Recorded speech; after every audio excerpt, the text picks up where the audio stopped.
বামপন্থীদের শূন্যই থাক আর সরকারই থাক, রাস্তাটা হচ্ছে বামপন্থীদের রাস্তা। ভারতের রেল হচ্ছে লাইফ লাইন অফ ইন্ডিয়া বলা হয়। তার কারণ একটা স্টেশন মানে ইট কাঠ কংক্রিট নয়, একটা স্টেশন মানে বহু মানুষের লড়াই, আন্দোলন, সংগ্রাম, জীবন জীবিকা, রুটি রুজি। রাষ্ট্র কার জন্য? আদানি আম্বানির জন্য, নাকি এদেশের 140 কোটি সাধারণ জনতার জন্য? স্যার, ভোটের ফল বেরোনোর এখনো 1 মাসও যেতে পারলো না। তৃণমূল কংগ্রেস, যেটা শাসক দল ছিল 15টা বছর রাজ্যে, সেই দল একেবারে ভেঙে গেল।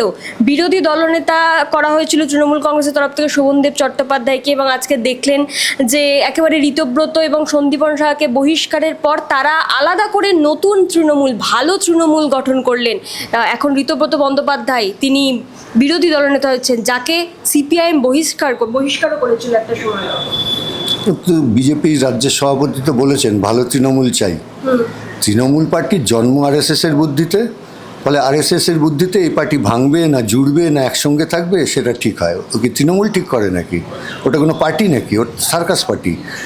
এ তো আরএসএস ঠিক করে। পশ্চিমবাংলার সমস্যাটা কি? সমস্যা এখন হচ্ছে যে বুলডোজ করে দেওয়া হচ্ছে গরিব মানুষকে। পশ্চিমবাংলার সমস্যাটা কি? 7টা জেলার থেকে বলেছে ধান কিনবো না।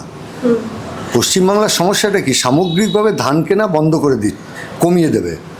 সমস্যাটা কি? আলুকে এমএসপির আওতার মধ্যে নিয়ে আসছে না।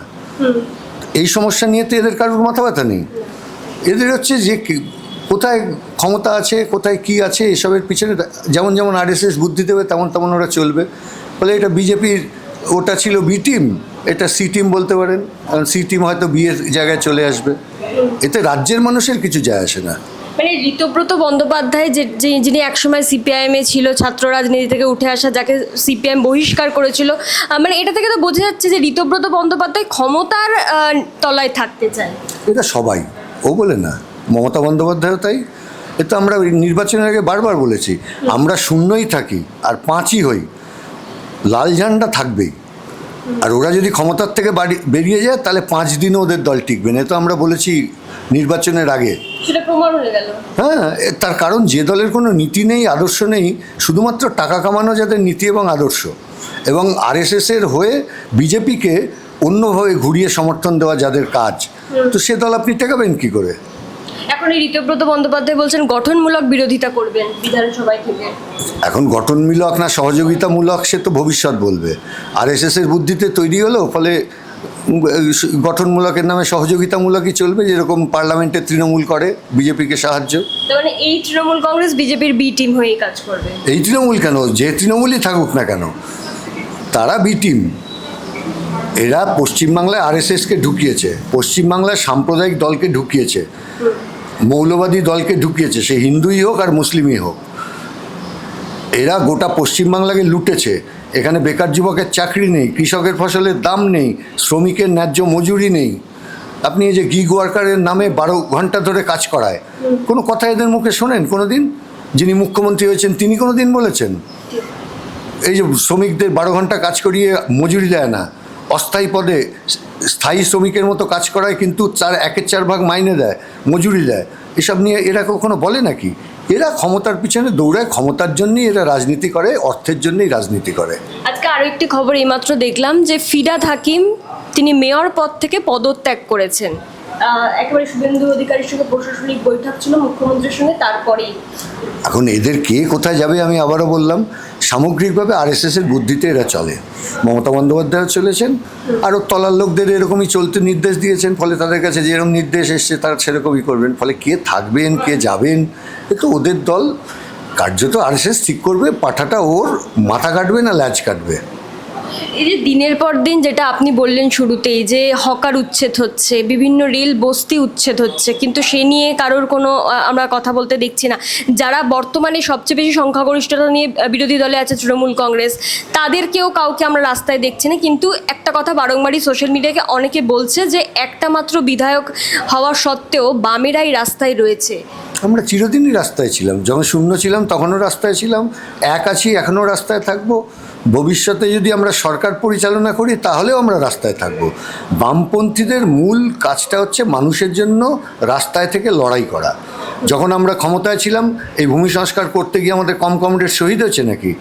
কারখানায় ন্যায্য মজুরির দাবিতে লড়াই করতে গিয়ে আমাদের কম কমরেড আক্রান্ত হয়েছে নাকি? আমাদের সরকার থাকলেও আমরা কৃষকের ফসলের দাম তাই নিয়ে লড়াই আমাদের রাস্তায় থেকে করতে হয়নি? করতে তো হয়েছে। এই যে 12 ক্লাস অবধি ফ্রি, এই যে হয়েছে, এ তো ছাত্র আন্দোলন, শিক্ষক আন্দোলনের ফসল। ফলে বামপন্থীদের শূন্যই থাক আর সরকারই থাক, রাস্তাটা হচ্ছে বামপন্থীদের রাস্তা। মমতা বন্দ্যোপাধ্যায়, যিনি একেবারে রাস্তার আন্দোলন থেকে উঠে আসা নেত্রী, যে ওনাকে সবাই বলেন, উনি নিজেও বলেন, তাহলে সেই মমতা বন্দ্যোপাধ্যায় তো এখন রাস্তায় নেই। তিনি মানে মুখ্যমন্ত্রীর পদ চলে যাওয়া মানে কি মানুষের হয়ে রাজনীতি করা, সেগুলোও চলে যাওয়া। ওকে যারা মুখ্যমন্ত্রী করেছিল তারাই ওকে এখন রাস্তায় বসিয়ে দিয়েছে, বাকি জীবনের জন্য রাস্তাতেই বসে থাকবেন। নীতি আদর্শহীন কাজ করলে তাদের পরিণতি এটাই হয়। রাজনৈতিক দলের নীতি থাকবে না, আদর্শ থাকবে না, অন্য আর একটা রাজনৈতিক দল তাদেরকে সহযোগিতা করবার জন্য একটা রাজনৈতিক দল খুলবো আর সেই ফাঁকে লুটে পুটে খাবো, এইটা কোনো রাজনৈতিক দলের কাজ হতে পারে? সেই দল কোনোদিন টেকে? মমতা বন্দ্যোপাধ্যায় বলছেন যে আমরা সবসময় মানুষের পাশে থেকেছি। যখন আরজি করের ঘটনা হয়েছে তিনি নাকি সবার আগে ছুটে গেছেন, ডাক্তারদের আন্দোলনে তিনি নাকি বারবার ছুটে গেছেন, তাদের দাবি দাওয়া পূরণ করেছেন। মানে একেবারে সরকার থেকে পড়ে যাওয়ার পরেও তিনি মিথ্যে কথা বলছেন, মুখ্যমন্ত্রী পদ সরে যাওয়ার পরেও। ওই একটা কথা আছে ইংরেজিতে, তাকে বলে প্যাথোলজিক্যাল লায়ার। অর্থাৎ উনি সত্যি কথা বলতে পারেন না, অকারণে মেশামশাইকে পিসমশাই বলেন। আমার তো মাঝে মধ্যে মনে হয় নিজের নামটাই উনি সত্যি বলেন তো, নিজের জন্ম তারিখটা সত্যি বলেন তো। এইরকম প্যাথোলজিক্যাল লায়ার কম পাওয়া যায়, তবে সমাজে এরকম মানুষ আছে। আর দুঃখের কথা হচ্ছে তিনি মুখ্যমন্ত্রী হয়ে গেছিলেন নানান কারণে, ঘটনাচক্রে। পশ্চিমবাংলার মানুষ ওকে সমর্থনও দিয়েছিল, কিন্তু লুটপাটের জন্য তো সমর্থন দেয়নি। বিজেপিকে খাল কেটে কুমির আনবার জন্য তো সমর্থন দেয়নি। হিন্দু কি মুসলিম মৌলবাদী শক্তিকে পশ্চিমবাংলায় স্থান করে দেওয়ার জন্য তো ক্ষমতা দেয়নি। স্যার, এই যে মমতা বন্দ্যোপাধ্যায় ধর্ণা করলেন ঠিক 1 মাস মানে ভোটের আগে তিনি, আমরা দেখেছিলাম তিনি এসআইআর নিয়ে ধর্ণা করেছিলেন, তখনকার যে মানে একেবারে জাঁকজমক, আর এখন তিনি একেবারে রাস্তায় বসে যে ধর্ণা সেটা দিচ্ছেন, এবং তারপরে শোনা যাচ্ছে যে সাংবাদিকদের মুখে বা এই তাপস রায় থেকে শুরু করে কুণাল ঘোষ, যে কত লোক হয়েছে সেই নিয়ে বিচার হচ্ছে। মানে আজকের দিনে সাংবাদিকতাটাও কোথায় গিয়ে দাঁড়িয়েছে, কি বলবেন? শুনুন, মূলধারার সংবাদ মাধ্যম এরা পয়সা দিয়ে নিয়ন্ত্রিত হয়। ভোটের আগে যে যেরকম পয়সা দেয় সে অনুযায়ী তাদের প্রচার করে। মানুষের কথা ওখানে শুনবেন? এই যে এত বুলডোজ করে যে ভাঙা হচ্ছে, আপনি মেন স্ট্রিম মিডিয়াতে খুঁজে পাচ্ছেন? তার বিরুদ্ধে যে লড়াই হচ্ছে মেন স্ট্রিম মিডিয়াতে খুঁজে পাচ্ছেন? মানুষ হকার নিজের রুজি হারিয়ে সন্তানকে কীভাবে পালন করবেন বুঝতে না পেরে হতাশ হয়ে আত্মহত্যা করছেন, সেই কাহিনী উঠে আসছে। 7টা জেলায় ধান কিনবে না, সেখানকার কৃষকরা তাহলে কী করবে? আপনি কোনো মেন স্ট্রিম সংবাদ মাধ্যমে পাবেন? কার বিয়েতে কত দামের শাড়ি হয়েছে, কোন ইন্ডাস্ট্রিয়ালিস্টের পুত্রের বিয়েতে কোন কোন রাজনৈতিক নেতা গেলেন, এই তো ওদের হেডলাইন।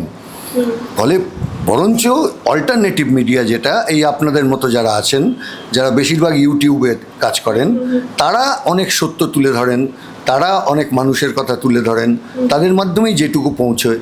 ফলে এখন বিশ্বাসও করে না মানুষ মেইন স্ট্রিম মিডিয়াকে। দেখবেন, দেখে না ওদের কেউ, দেখবে কেন? কিন্তু একটা অংশের মধ্যবিত্ত বাঙালি তারাও বলছে এই হকার উচ্ছেদকে সমর্থন করছে। এদেরকে কি বলবেন? মানে এরাও তো চলতি ফিরতি পথে স্টেশন থেকে সেই হকারদের যে খাবার হোক সেই খাবার তো কিনে তারাও এতদিন খেতেন। শুনুন, আপনি ক্যানিং লোকালে উঠুন, অথবা আপনি বনগাঁ লোকালে উঠুন, দেখবেন কলকাতা শহর বা শহরতলির আশপাশে সব কাজের জন্য আসেন পরিচালক পরিচালিকা। আসবার পথে 10 টাকার ঘুগনি মুড়ি আর একটু জল খেয়ে, সোডা জল খেয়ে তাদের সারাটা দিন কাটে। 10 টাকার খাবার পাবে? এয়ারপোর্ট যখন আধুনিকীকরণ হয়েছিল, প্রাইভেটাইজেশন হয়েছিল, ঝকঝকে তকতকে দেখে অনেক লোক নৃত্য করেছিলেন। এখন সেখানে 1 কাপ কফি খেতে গেলে 350 টাকা লাগে। সবাই কফির দোকানের দিকে তাকিয়ে মধ্যবিত্ত দুঃখ মুখ করে তারা উড়োজাহাজে যান। এই পরিণতি হবে? আপনি স্টেশনে পারবেন 100 টাকা দিয়ে চা খেতে, 150 টাকা দিয়ে কফি খেতে? পারবেন আপনি একটা সাধারণ প্যাটিস 200 টাকা দিয়ে খেতে, একটা কেকের টুকরো সেটা 200 টাকা দিয়ে খেতে? তাহলে কি হবে? ভারতের রেল হচ্ছে লাইফ লাইন অফ ইন্ডিয়া বলা হয়।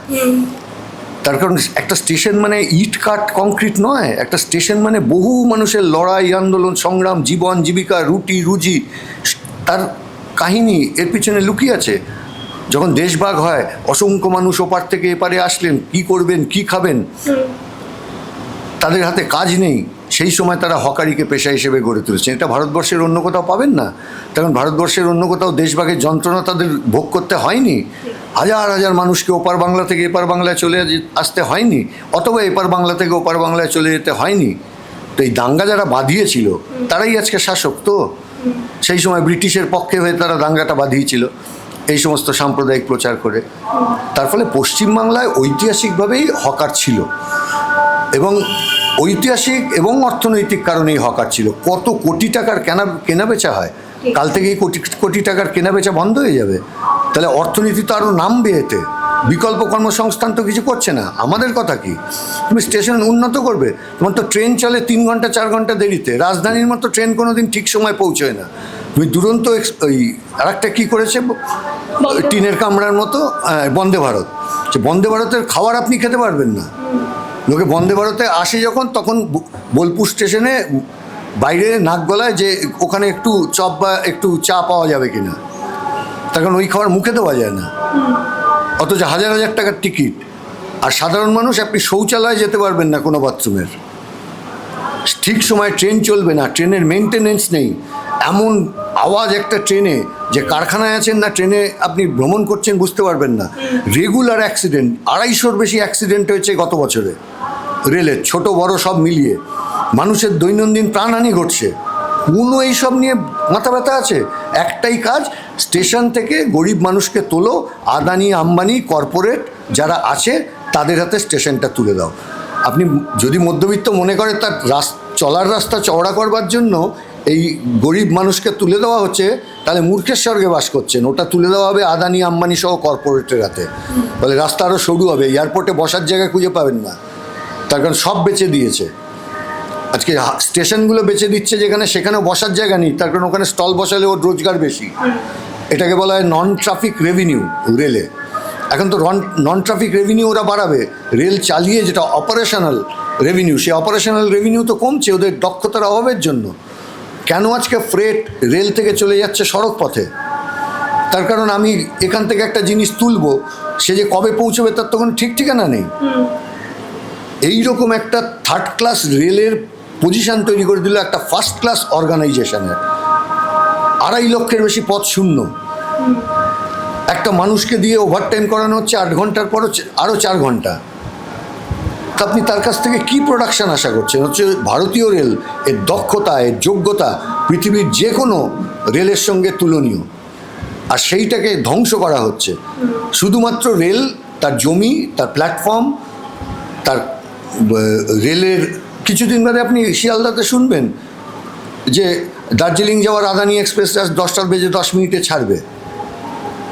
সেই ট্রেনে টিকিট কেটে আপনি উঠতে পারবেন, মধ্যবিত্ত যেতে পারবে। আর দার্জিলিং যে টিকিটটা এখন কাটছেন 600 টাকায়, সেই টিকিটটা তো তখন 6000 টাকা দাম হবে।